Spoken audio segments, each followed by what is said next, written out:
Let's take a look at today's forecast. Chris Spears is tracking it all for us. Chris. Well, good morning. You know, those storms yesterday, I had many Twitter conversations with people, and they were very electric, but it reminded us of the old days where July brought those thunderstorms. It seems like the last several years it's been dry and hot during July. 40s and 50s this morning in the high country, 60s on the eastern plains and western slope, a few 50s here in lower elevations of the eastern plains, and 72 over in Grand Junction. Susie J., she's our weather watcher in Nunn, 64 degrees, not too far over to the east from her in Pete's, 66 at Wendy's house.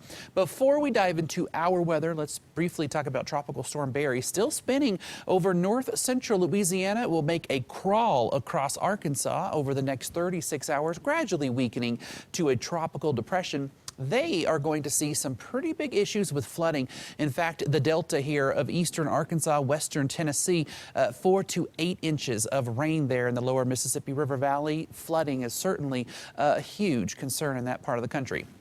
Here at home, high pressure spinning down here over Texas has the monsoon in place. Now, monsoon just means a seasonal shift in the wind. This high pressure brings our winds from the south, but the key to that is it grabs moisture all the way out of the tropics and brings it right up into the southern Rockies, and it produces those afternoon showers that produce locally heavy rain. So we call this the monsoon season, and it will stick around with us off and on for the next several weeks. Futurecast today, by noon, we'll already have showers and storms developing on the western slope of Colorado, and then 12 to 4 is when we think we'll get a pretty good coverage of showers and storms. I have the chance that your house could get wet set at about 40% today.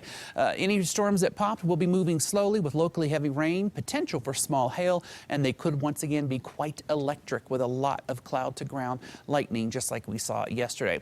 Heading to that Rockies game, first pitch is at 1:10. We should hit those low 90s before the clouds really increase, falling through the 80s toward the end of the game as those thunderstorms rumble about. Can't promise that we will see rain at the field, but there is certainly a chance, and as you know, we saw that big delay yesterday. So if you are going to the game, keep that in mind. 90s today, east and west. 70s and 80s in the high country. It's going to be a hot one, and we do have an ozone action alert for the urban corridor from Fort Collins and Greeley all the way down to Colorado Springs. This is for high levels of ozone here near the surface, which can create problems for people with sensitive respiratory systems and issues such as asthma.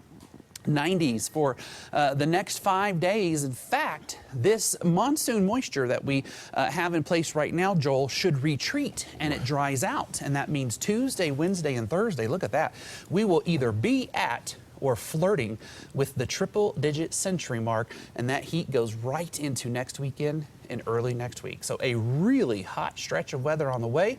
Denver could have its first 100 of the season in the week ahead. I see that frown on your face. I'm sorry, I blacked out when I saw the triple digits. Mike, my producer, goes, triple digits? I know. You know, and we may only get to 98 that day, but the 100 is possible, so we thought we'd throw it in there just to let you know. This is what weather people do for fun. See what they do? Yeah, right. Thank you, Chris.